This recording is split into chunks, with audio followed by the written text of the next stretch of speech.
Amber frantically runs for her life through the woods.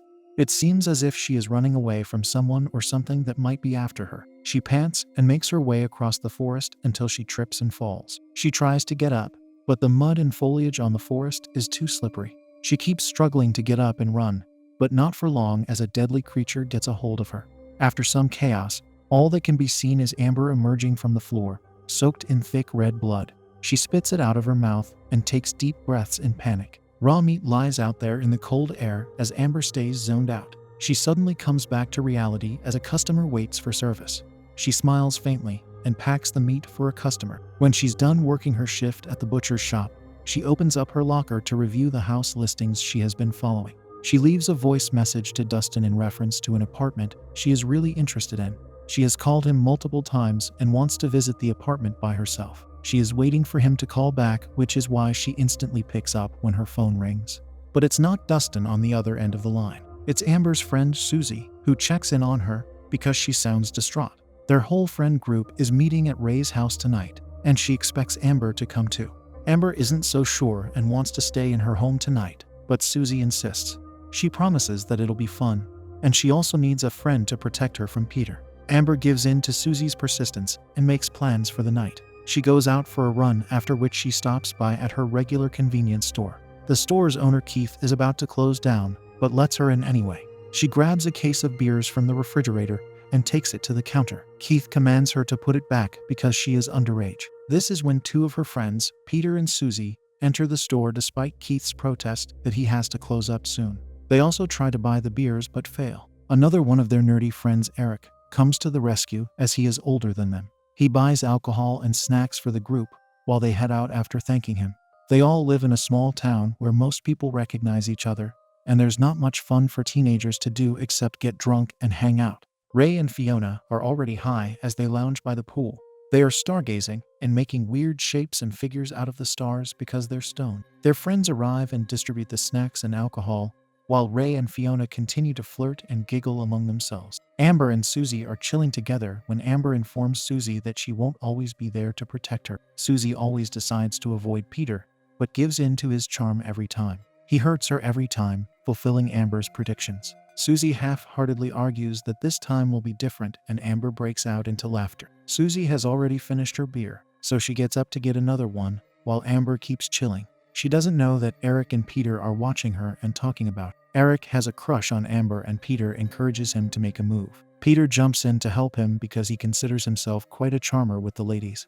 His key trick is to create a sexy atmosphere. He makes Eric hold his beer and proposes the idea of skinny dipping out loud to the group. Eric shakes his head in shyness and Peter calls out to Susie to get with. She flips Peter off, so he tries to put peer pressure on Amber to go skinny dipping with him. Susie keeps Peter in check, and he apologizes to Amber. Back to the fun part. He takes off his tank top and cannonballs into the pool. The rest of Amber's friends jump in after each other too. While she feels disassociated from this all, she heads inside the house to sit on the couch, while her friends goof around in the pool. Eric sits beside her on the couch and takes off his glasses.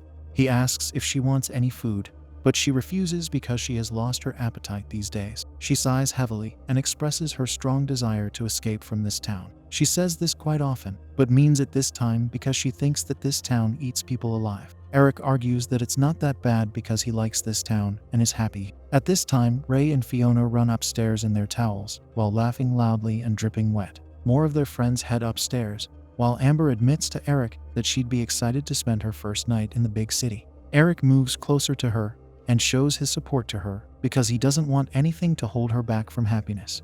Amber smiles and appreciates his sweetness.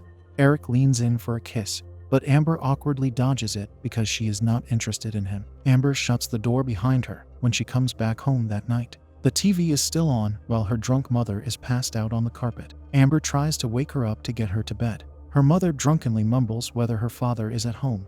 Amber deadpan responds that he is inside the urn on their mantle because it's been a while since his demise.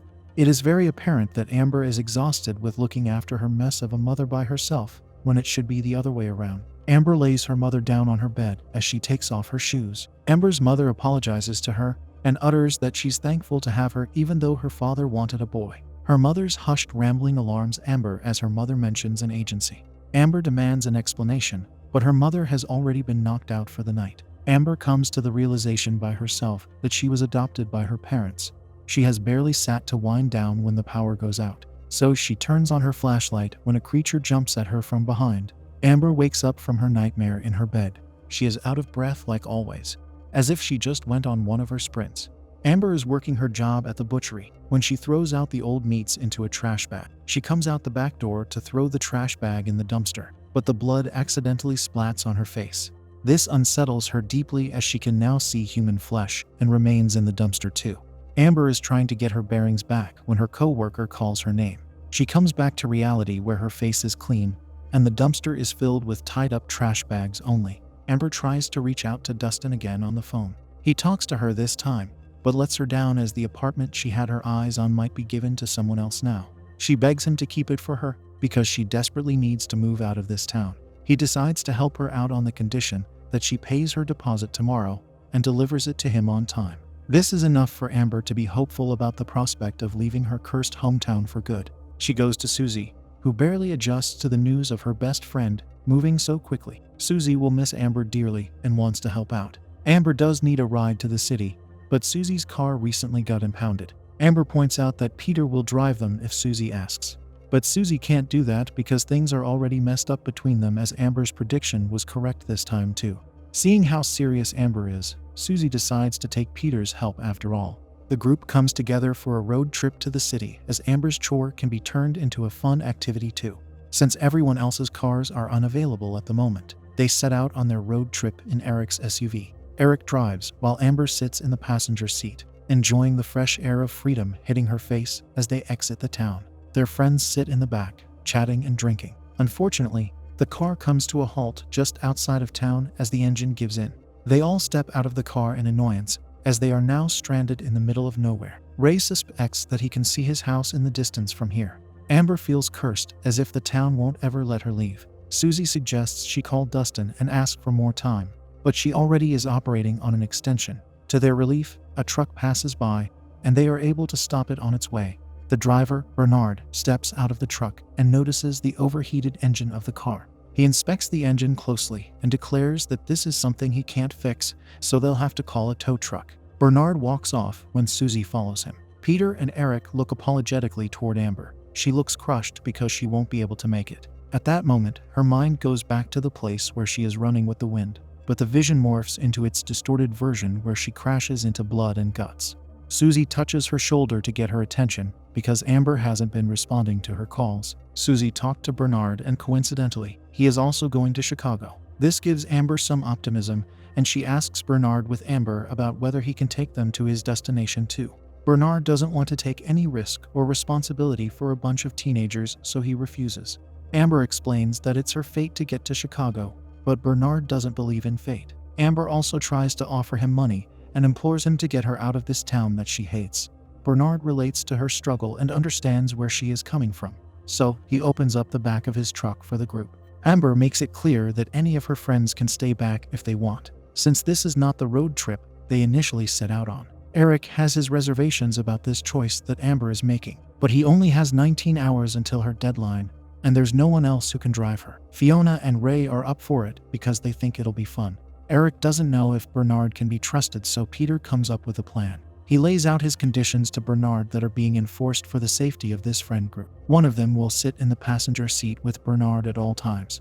They'll also send pictures of Bernard and his truck to their friends to be safe. Bernard agrees, so the group gets their stuff from the trunk of Eric's SUV and hops on Bernard's truck. Amber is smiling again, and Ray is excited to ride in the back with Fiona. Eric loses a game to Peter and has to sit in the front with Bernard now. Bernard directs them to bang the side of the truck in case of any emergency so that he can pull over. They're not allowed to touch the goods that he's transporting at any cost, and we'll see them next in Chicago. They all have a jolly good time listening to music and drinking in the back of the truck. Amber and Susie rendezvous for a moment where Amber discloses the truth she recently discovered from her mother. Susie feels even worse for her friend, who recently found out that she was adopted and is now leaving everything behind to start a new life. Susie hopes that things will work out for Amber, and maybe she'll move out to keep her company too. Fiona gets curious about the cargo, but they don't meddle with it. Amber gets an eerie feeling when she looks at the boxes they're traveling with. The group starts to play truth or dare, and things get even more rowdy. When it gets dark, the group lights up the space with some glow sticks. They're all very high and semi-naked, except for Amber, who is not as wild as her peers.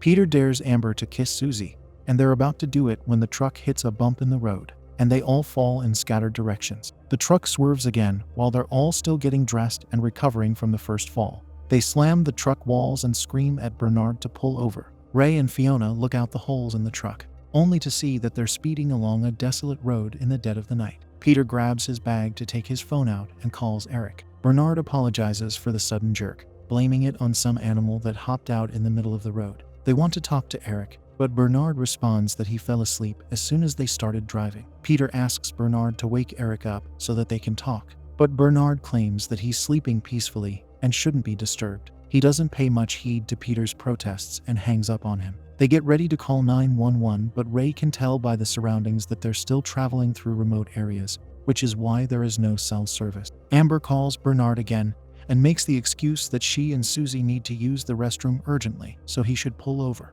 She even lies about how Fiona and Ray might throw up inside his truck, but he doesn't seem to be worried about them making a mess inside the truck and tells them to hang on for a few more minutes. She screams at Bernard to stop the truck, and he hangs up on her after a hushed apology. Susie calls 911 and is about to file a complaint when the truck jerks again and their phones fall down. Their devices don't seem to be working anymore, and Ray can see that they're pulling up in a town. Peter struggles to open the shutter of the truck so that they can jump out, but Amber points out that they can't leave Eric behind. Peter reminds her that they can only help Eric if they get out of here first, so she helps him in his efforts to push the shutter upwards. Fiona brings Ray's attention to a weird smell coming from the cargo and gets scared of what's inside the boxes. Susie questions for the first time ever why there are already holes for breathing in the back of the truck. Amber also notices that there are existing dents in the truck where they're trying to break out from. She even stumbles upon a blood stain on the wood, but her mind doesn't fully register what the substance is. They're tossed around one more time, and Fiona loses her patience. She has a pocket knife that she uses to cut the net, which separates them from the cargo. She carries a switchblade for protection and uses it to retrieve a box from the stack of cases. When she pokes her knife inside the box, blood squirts out, which is alarming for everyone. The truck comes to a halt and slowly starts to reverse. Peter advises them all to collect flashlights and gather, so that they can defend themselves once the shutter goes up. But Susie gets the idea that this is just a prank since none of them is actually hurt. Fiona doesn't agree and can feel how dark this all seems. Amber agrees with her, as she can even smell the danger, but Susie relaxes them with her prank show theory. The shutter goes up and Peter shines the flashlight out. There's no one in sight, and they don't know who opened the door. Peter wants to go out, but Fiona is scared to do so. Peter grabs Susie by the arm and leads them all out of the truck. They're inside an abandoned warehouse, and Ray recognizes the logo of a pig there. This means that they're in a slaughterhouse. The shutter goes down by itself, and they all scurry towards the nearest door that they can find. It's nailed shut, so Peter breaks the piece of a pipe to pry it open. The others can feel the shadows moving around this creepy place, and screechy noises are heard. Ray moves forward to see what's moving when a dark figure abducts him out of nowhere from the ceiling. They are confused about his sudden disappearance when Amber stands in his pot where the flashlight fell. She notices a blood trail on the ground, and Ray's bitten-off head is thrown at them. As they panic, they see glimpses of a man-like creature feasting on their friend's corpse. Fiona is the next one to be caught as another creature gets a hold of her and starts to run, but she stabs it in the eye with her switchblade, giving Peter enough time to attack him from the back with the pipe he was holding. The creature hits Peter so hard that he falls and moves upward with Fiona still in its vicious grip. Amber and Susie pull Fiona's legs downward to break her free, and the creature chomps down on her neck. Peter takes Susie away, but she goes back to helping Fiona, so he makes a run for it by himself. Amber and Susie finally manage to pull Fiona down, even though she's bleeding profusely. Susie runs to Peter while Amber staggers back with Fiona, but another creature leaps out of the shadows and gets to Susie. It takes a chunk out of Susie's neck too, until Amber and Peter rescue her. Peter overpowers the creature and hits it multiple times with his pipe until he is scooped up by another creature. The bloody pipe falls down from the ceiling, as it is all that remains of him now. The girls somehow get back inside the truck and shut the door just in time to block out the predators. The door rattles on for a while until things go silent. Amber is still thinking hard to find a solution when the door is opened again. Amber assembles her stuff to make a weapon for their protection. She soaks some fabric in alcohol and holds a lighter in her hand, ready for action. A creature enters the truck and sets it on fire, turning it into ashes. Fiona rushes to shut the door again, while Amber opens a compartment on the side of the truck. Amber and Susie crawl out of the truck, while Fiona is devoured by the creature that is now inside the truck. Now that they're out in the open, the girls realize that this ghost town is infested by these creatures, so they hide behind a dumpster. Amber starts to crumble with guilt and fear of the tragedy she unleashed on all her friends. Susie reminds her that it was her idea to ride in the truck, so it's not Amber's fault. Amber also comforts Susie until a pile of their friends' half-eaten limbs slides down into the dumpster. They barely manage to keep themselves together after witnessing and smelling this gruesome scene. They try using Amber's phone to seek help, but that doesn't work. There is some commotion near the truck, and they watch Bernard examine the hole they made in the side of the truck. He runs into a woman named Veronica, who he seems to be intimidated by. He accepts his mistake in front of her and apologizes, but she grabs him by the throat with such power that he's lifted off the ground. He whines that he did his best, after which he is excused. Veronica's henchman Max hands him over some cash, which he counts before walking back to his truck. Veronica stops him and orders him to cruise the perimeter to spot the girls on the loose.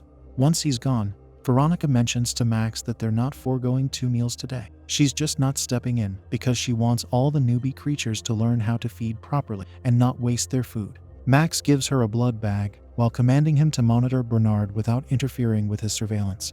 The girls watch her gulp down the blood until she uses Eric's phone to call Amber. Her phone rings loudly and Veronica grins as the girls scurry away.